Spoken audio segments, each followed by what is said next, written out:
ಇಲ್ಲ, ಒಂದೇ ನಿಮಿಷ, ನಾನು ಅದನ್ನೇ ಹೇಳ್ತೀನಿ. MSP ನಿರ್ಣಯ ಮಾಡುವಂತದ್ದು ಕೇಂದ್ರ ಸರ್ಕಾರ ಮಾಡ್ತದ.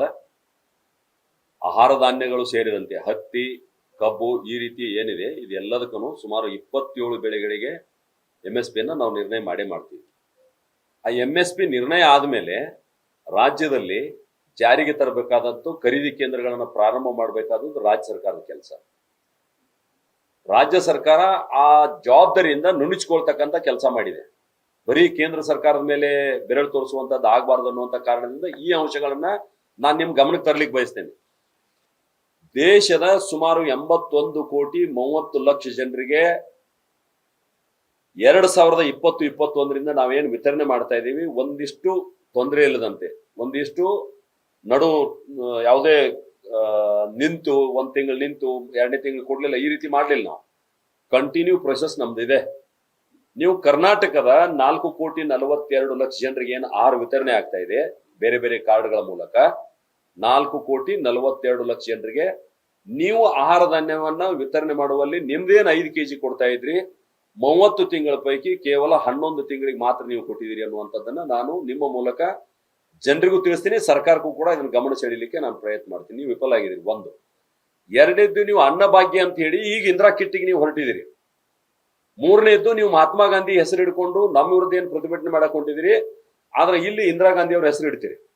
ಬರೀ ಅಷ್ಟ ಅಲ್ಲ, ನಾನು ಒಂದು ಮಾಹಿತಿಯನ್ನ ತಮ್ಮ ಗಮನಕ್ಕೆ ತರಲಿಕ್ಕೆ ಬಯಸ್ತೇನೆ. ಇಂದಿರಾ ಗಾಂಧಿ ಮತ್ತು ಇಡೀ ಪರಿವಾರದ ಗಾಂಧಿ ಪರಿವಾರದ ಸುಮಾರು 11 ಪೇಜ್ ಆಗ್ತಾವ. ನಾನು ಮಾಹಿತಿ ತಗೊಂಡು ಬಂದೆ ನಿಮ್ಮ ಹತ್ರ. ಅಂದ್ರೆ ಯಾವುದೇ ವಿಶ್ವವಿದ್ಯಾಲಯ ಇರ್ಬೋದು, ವಿಮಾನ ನಿಲ್ದಾಣ ಇರ್ಬೋದು, ಅಥವಾ ಬೇರೆ ಬೇರೆ ಅವಾರ್ಡ್ಸ್ಗಳಿರ್ಬೋದು, ಈ ರೀತಿ ಇಷ್ಟು ಕಡೆ ಅವರ ಹೆಸರುಗಳನ್ನ ಇಟ್ಕೊಂಡಿದ್ದಾರೆ. ಅವತ್ತು ನೆನಪಾಗದೆ ಇರುವಂತ ಮಹಾತ್ಮ ಗಾಂಧೀಜಿ ಇವತ್ತು ಅವ್ರಿಗೆ ನೆನಪಾಗ್ತಾ ಇದ್ದಾರೆ. ಕಾರಣ ಏನಂದ್ರೆ ವೋಟ್ ಬ್ಯಾಂಕ್. ಯಾವಾಗ ನಕಲಿ ಗಾಂಧಿಗಳಿಂದ ವೋಟ್ ಬರುದಿಲ್ಲ ಅಂತ ಗೊತ್ತಾಯ್ತು, ಅಸಲಿ ಗಾಂಧಿ ಹಿಡಿಯುವಂತ ಪ್ರಯತ್ನವನ್ನ ಅವ್ರು ಇವತ್ತು ಮಾಡ್ತಾ ಇದ್ದಾರೆ. ಅದು ತುಂಬಾ ತಡ ಆಗಿದೆ. ಜವಾಹರ್ಲಾಲ್ ನೆಹರು ಅವ್ರ ಹೆಸರ ಮೇಲೆ ಸುಮಾರು 213 ಬೇರೆ ಬೇರೆ ಪ್ರಶಸ್ತಿಗಳಿರ್ಬೋದು, ಸಂಸ್ಥೆಗಳಿರ್ಬೋದು, ಸ್ಕೂಲ್ಗಳಿರ್ಬೋದು, ಈ ರೀತಿ ಮಾಡಿದ್ದಾರೆ. ಇಂದಿರಾ ಗಾಂಧಿ ಅವ್ರ ಹೆಸರ ಮೇಲೆ 83 ಬೇರೆ ಬೇರೆ ಸಂಸ್ಥೆಗಳಿದಾವೆ. ರಾಜೀವ್ ಗಾಂಧಿ ಹೆಸರ ಮೇಲೆ 68 ಸಂಸ್ಥೆಗಳಿದಾವೆ. ನಾನು ಉದಾಹರಣೆ ಹೇಳ್ಬೇಕಂದ್ರೆ, ಇಂದಿರಾ ಗಾಂಧಿ ಅಂತಾರಾಷ್ಟ್ರೀಯ ವಿಮಾನ ನಿಲ್ದಾಣ ಬೆಂಗಳೂರು, ಯಾಕೆ ಮಹಾತ್ಮ ಗಾಂಧಿ ಹೆಸರು ನೆನಪಾಗ್ಲಿಲ್ಲ? ಜವಾಹರ್ಲಾಲ್ ನೆಹರು ವೈದ್ಯಕೀಯ ಕಾಲೇಜ್,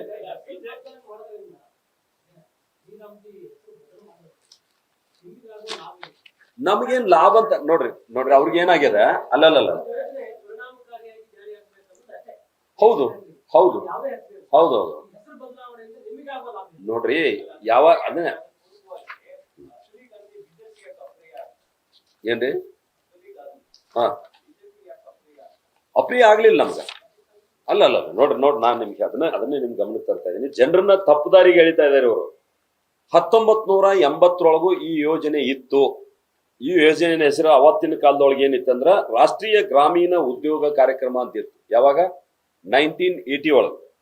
ಅದಾದ್ಮೇಲೆ 1983 ಒಳಗ ಗ್ರಾಮೀಣ ಭೂರಹಿತ ಉದ್ಯೋಗ ಕಾರ್ಯಕ್ರಮ ಅಂತ ಆಯ್ತದ. 80 ಒಂದು ಹೆಸರಿತ್ತು, 83 ಒಂದು ಹೆಸರು ಬಂತು. 89 ಜವಾಹರ್ ರೋಜ್ಗಾರ್ ಯೋಜನೆ ಅಂತ ಬಂತು. ಆಮೇಲೆ 93 ಉದ್ಯೋಗ ಭರವಸೆ ಅಂತ ಬಂತು. ಉದ್ಯೋಗ ಭರವಸೆ ಯೋಜನೆ ಅಂತ ಪ್ರಾರಂಭ ಆಯ್ತು. ಅದಾದ್ಮೇಲೆ 2001 ಸಂಪೂರ್ಣ ಗ್ರಾಮೀಣ ರೋಜ್ಗಾರ್ ಯೋಜನೆ ಅಂತ ಬಂತು. 2004 ಒಂದ್ಸಲ ಕೇಳಿದ್ರಿ ನೀವೆಲ್ಲ, ಕೂಲಿಗಾಗಿ ಕಾಳು ಅಂತ ಬಂತಲ್ಲ, ರಾಷ್ಟ್ರೀಯ ಕೆಲಸಕ್ಕಾಗಿ ಆಹಾರ ಕಾರ್ಯಕ್ರಮ ಅಂತೇಳಿ. ಅಂದ್ರೆ ಅದು ಕಾರ್ಯಕ್ರಮದ ಹೆಸರು ಹಂಗಿತ್ತು, ಆದ್ರ ಜನ ಕೂಲಿಗಾಗಿ ಕಾಳು ಅಂತ ಕರಿತಿದ್ರು. ಅವಾಗ ಆ ಹೆಸರಿನ ಮೇಲೆ ಬಂತು. ಯಾವಾಗ ಉದ್ಯೋಗ ಖಾತ್ರಿ ಅಂತ ಮಾಡಿದ್ರು, ಅದಕ್ಕೆ ಮಹಾತ್ಮ ಗಾಂಧಿ ಹೆಸರು ಸೇರಿಸಿದ್ರು. ಅಂದ್ರೆ 80ರಿಂದ ಇಲ್ಲಿ ತನಕ ಕಾಲಕ್ಕ ಈ ಮಸೂದೆಗಳು, ನಿಯಮಗಳ ಬದಲಾವಣೆ ಆಗ್ತಾವ, ಈ ಕಾನೂನಿನ ಅಂಶಗಳ ಬದಲಾವಣೆ ಆಗ್ತಾವ. ಈ ಬಾರಿ ನಾವು ಹಲವಾರು ಕಾನೂನಿನ ಅಂಶಗಳನ್ನ ಬದಲಾವಣೆ ಮಾಡಿದೀವಿ. ಬದಲಾವಣೆ ಮಾಡಿದಂತ ಸಂದರ್ಭದಲ್ಲಿ 100 ದಿನ ಇದ್ದಂತ ಉದ್ಯೋಗ ಖಾತ್ರಿಯನ್ನ ನಾವು 125 ದಿನಕ್ಕೆ ಹೆಚ್ಚು ಮಾಡಿದೀವಿ. ಮತ್ತು ಯಾರಿಗೆ ಪೇಮೆಂಟ್ ಆಗ್ಬೇಕಲ್ಲ ಕೆಲಸ ಮಾಡಿದಂಥವ್ರಿಗೆ, ಅವರಿಗೆ 2 ತಿಂಗಳು 3 ತಿಂಗಳು ಹೋಗ್ತಿತ್ತು. ಅದನ್ನ ಕಡ್ಡಾಯ ಮಾಡಿದೀವಿ. ಕನಿಷ್ಠ 1 ವಾರದಲ್ಲಿ ಕೊಡಬೇಕು, ಮ್ಯಾಕ್ಸಿಮಮ್ ಅಂದ್ರೆ 15 ದಿವಸದಲ್ಲಿ ಅವರ ಪೇಮೆಂಟ್ ಆಗ್ಬೇಕನ್ನುವಂಥದ್ದು ರೂಲ್ಸ್ ಮಾಡಿದೀವಿ ಇವತ್ತು. 2 ಮೂರನೇದು ಅವರಿಗೆ ಆ ಪಂಚಾಯಿತಿ ಒಂದ್ ವೇಳೆ ಉದ್ಯೋಗ ಕೊಡದೆ ಹೋದ್ರೆ, ಅವನ ಅರ್ಜಿ ಹಾಕಿದ ಇಷ್ಟು ದಿವಸಕ್ಕೆ ಉದ್ಯೋಗ ಕೊಡದೆ ಹೋದ್ರೆ ನಿರುದ್ಯೋಗಿ ಭತ್ಯೆ ಕೊಡ್ಬೇಕನ್ನುವಂಥದ್ದನ್ನು ನಾವು ಕಡ್ಡಾಯ ಮಾಡಿದೀವಿ.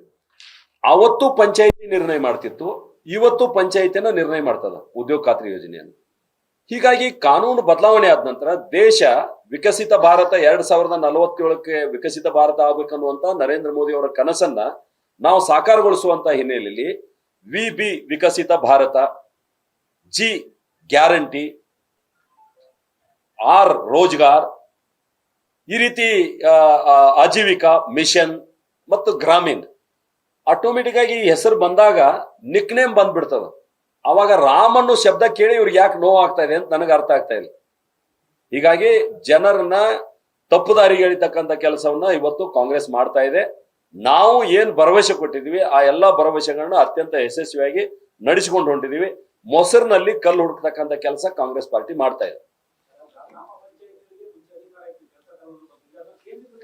ಇವತ್ತಿಗೂ ಗ್ರಾಮ ಪಂಚಾಯತಿನ ನಿಮ್ ನಿರ್ಣಯ ಮಾಡ್ತದೆ ಏನ್ ಕೆಲಸ ತಗೋಬೇಕಂತೇಳಿ.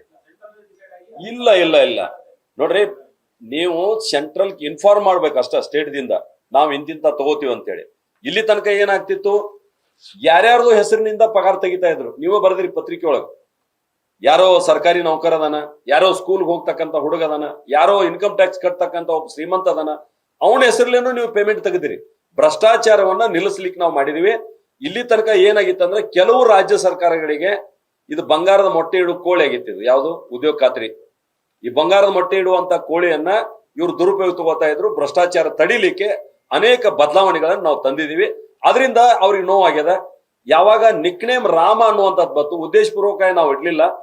ವಿಕಸಿತ Bharat guarantee for Rozgar and Ajeevika mission Gramin ಅಂತ ಇಟ್ಟಿವಿ ನಾವು. ಅದ್ರದ್ದು ಒಂದೊಂದು ಹೆಸರು ತೆಗೆದು ನಿಕ್ನೇಮ್ ಯಾವಾಗ ಬಂತು ಅವಾಗ ರಾಮ್ ಅನ್ನೋ ಶಬ್ದ ಬಂದಿದ್ರಿಂದ ಇವ್ರಿಗೆ ನೋವಾಗ್ಯದ. ಮತ್ ಇವರಿಗೆ ಮಹಾತ್ಮ ಗಾಂಧಿ ಬಗ್ಗೆ ಎಷ್ಟು ಪ್ರೀತಿ ಈಗ ಯಾಕೆ ಬಂತು? ನೀವು ನೂರಾರು ಸಂಸ್ಥೆಗಳಿಗೆ ನಕಲಿ ಗಾಂಧಿಗಳ ಹೆಸರಿಡ್ಲಿಕ್ಕೆ ನಿಮ್ಗೆ ಆಗ್ತದ, ಅವಾಗ ಯಾಕೆ ನೀವು ಗಾಂಧಿ ಅವ್ರ ನೆನಪು ಮಾಡ್ಕೊಳ್ಳಿಲ್ಲ ಅನ್ನುವಂಥದ್ದು ಕೂಡ ನಾನು ನಿಮ್ಮ ಮೂಲಕ ಅವ್ರಿಗೆ ಪ್ರಶ್ನೆ ಮಾಡ್ಲಿಕ್ಕೆ ಬಯಸ್ತೇನೆ. ಅದೇ ತಪ್ಪಲ್ಲ. ನಾನು ಅದನ್ನೇ ಏನ್ ಹೇಳ್ತಾ ಇದ್ದೀನಿ, ಮುನಿಗ್ ಹೊಂಟಿದಾರ ಅವ್ರು. ಮುನಿಗ್ ಹೋಗೋರು ಈ ವಿಷಯ ತಗೊಂಡು ಹೊಂಟಿದಾರ. ಜನ ಇದನ್ನು ಕೂಡ ತಿರಸ್ಕಾರ ಮಾಡ್ತಾರೆ. ನೀವು ನಿಜವಾಗಿಯೂ ಗ್ರೌಂಡ್ಗೆ ಇಳಿದು ಜನರ ಕಷ್ಟ ಏನಿದೆ ಅನ್ನುವಂಥದ್ದನ್ನ ಅರ್ಥ ಮಾಡ್ಕೊಂಡು ಅವ್ರ ಧ್ವನಿಯಾಗಿ ನೀವು ನಿಂತಿದ್ರೆ, ವಿರೋಧ ಪಕ್ಷವಾಗಿ ನಿಂತಿದ್ರೆ ಜನ ನಿಮ್ಮನ್ನು ಸ್ವೀಕಾರ ಮಾಡ್ತಿದ್ರು. ಇವ್ರಿಗೆ ಯಾವುದೇ ಆ ತರದ ವಿಷಯ ಸಿಗ್ಲಿಲ್ಲ. ಹೀಗಾಗಿ ಈಗ ಮೊಸರಿನ ಕಲ್ಲು ಹುಡುಕುವಂತ ಕೆಲಸವನ್ನ ಅವ್ರು ಮಾಡ್ತಾ ಇದ್ದಾರೆ.